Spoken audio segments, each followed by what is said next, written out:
What he lacks in snooker skills, Martin Hussey makes up for in perseverance. And a few hours before we'd met him, he'd been to cooking classes. His foot was in a brace from playing football. I was tackling and hit the ground. And I got to be off for 6 weeks. Do you like playing football? Yes, I do. He is a 54-year-old man with an enormous range of interests. And he is also a man who has autism and learning difficulties. Now, along with his sister Jules, he has reached a settlement against the National Autistic Society for a series of failures, including failure to protect him from physical abuse and sexual harassment. I hate having taken the charity to court, but frankly, they weren't listening. I mean, not only were they actively not listening, they weren't acting, and they were obstructing and demonising at every stage when we tried to make changes. Martin Hussey lived here in South London from 2015 until last year. It was a supported living service run by the National Autistic Society, the NAS. Jules Hussey describes this home as simply disastrous. Within 3 months of Martin moving in, his toenails were so long that they were cutting into his skin. He doesn't register pain in the same way, so nobody really noticed straight away. Medication was given incorrectly. Violence happened in the home which was not managed. He failed to get the one-to-one support that was being paid for within his contract, and yet I was repeatedly invoiced for that. And these all seem petty, but if you imagine that every single day something like that is happening, you're missing going to church, you're missing an appointment, your toenails aren't cut, you're in the wrong clothes, you're feeling scared in your own home, you don't have the medication that's been prescribed to you, it builds up.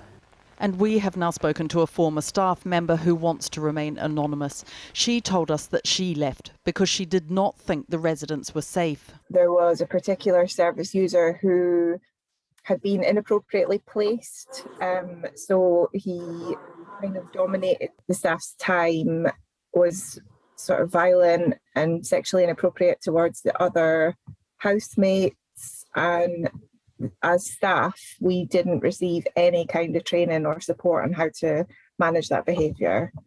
Did you feel like you were alone in this, or were there other families supporting you? People are scared to rock the boat, and especially, probably more so if it's the National Autistic Society. It's the big player. I know if you rock that boat, you're going to be thrown off overboard, which is basically what they did to us. And indeed, we have seen an email in which the charity asks if they can serve notice on Martin on the basis of unreasonable behaviour of the budget holder, that is Jules Hussey, who manages his support package. In fact, the service was closed shortly after the legal papers were filed against the NAS.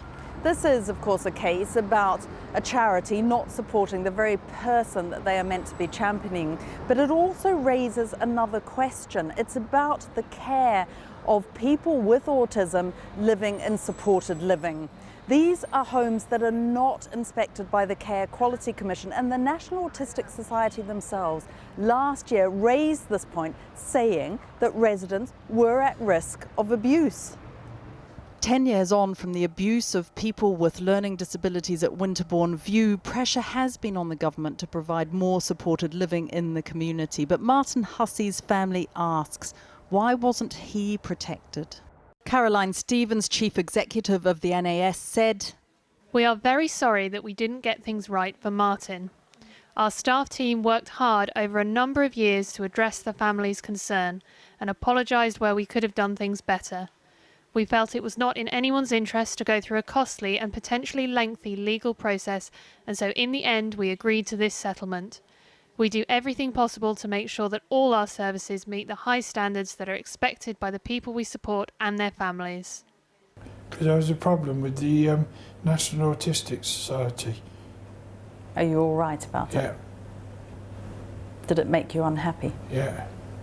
But you're happy now? Mm. What makes you happy now? Being with family and friends. Well, this is a specific and upsetting case, of course, the treatment received by Martin Hussey. And as a postscript, I should add, he is now living elsewhere and is happy. But he had his sister to fight his corner.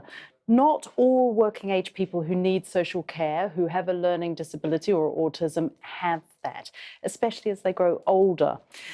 And what this also links to is the debate over social care in England and how it is funded, or how it should be funded. Today, we had been told there was to be a do or die meeting on social care between Boris Johnson, Rishi Sunak and Matt Hancock. It was widely briefed over the weekend, and then suddenly it was off with absolutely no explanation given as to why, pushing it into the long grass, or maybe I should say into the longer grass, given that the Prime Minister stood, as we all know now, on the steps of Downing Street and promised a plan for social care. So far, none has materialised. There was huge disappointment from charities, from local government, from directors of social care. Most people in this area have been begging for a long-term plan, not just on funding, but on the structure, how it will look. And coming back to Martin Hussey, what many people don't realise is that this is not just about older people going into care and having to sell their homes. Just under half goes on working age adults, mainly those who need learning disability support, a cost that's borne by local authorities and families. There is absolutely no word about when or where there might be the rescheduled meeting, as I said, but a promise that we will have something. Well, there is a promise that we will have something by the end of the year. So earlier I spoke to the chair of the Health and Social Care Select Committee and former Health Secretary Jeremy Hunt. I put it to him that care in the community is preferable to institutions, but much more oversight is needed.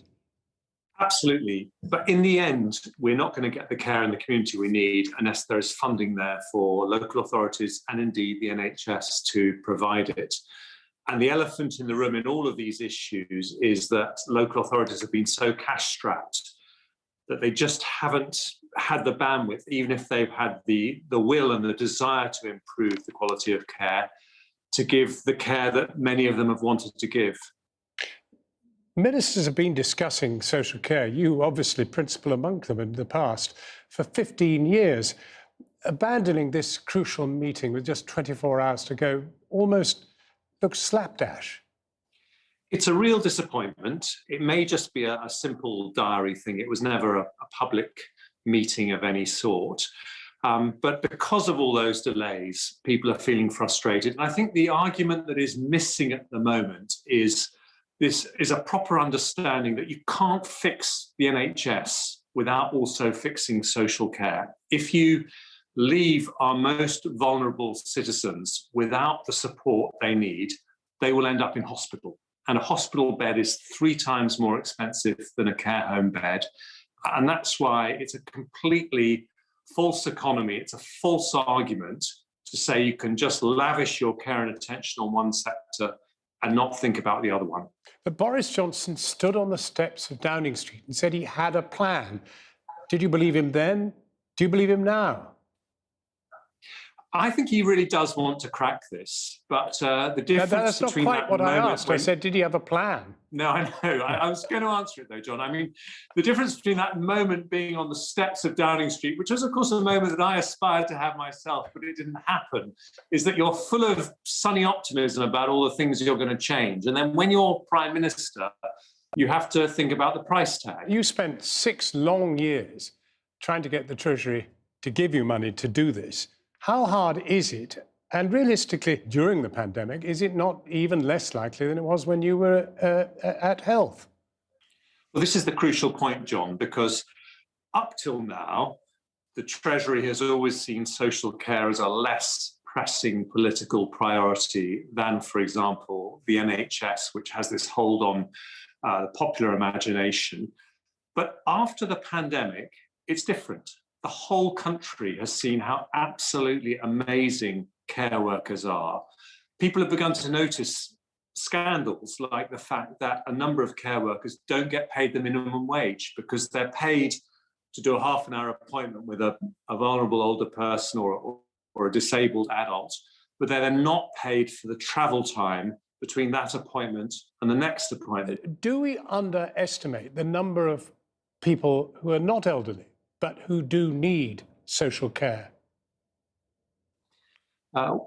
We do, and this is another miracle, actually, because just as we're all living longer, so younger disabled people who may not have had a full life expectancy can now look forward to living for much longer than they did before. But of course, they need care in their homes, in the community. If we're really realistic about all this, is there going to be a move on social care in this government that will be comprehensive and a real solution? I think that is in the balance. I mean, I really wish I knew the answer to that. All I can say is that my judgment is that people really want this, because we all know that we're living longer and everyone wants to have that security. The security that the NHS provides you if you get cancer is not something we currently have if you get dementia. And people can't understand why we have a system that doesn't do that. I think if Nye Bevan had been around today, he would have said you've got to have the same thing for people with dementia as we do for people who have heart attacks. Jeremy Hunt, thank you very much indeed for joining us.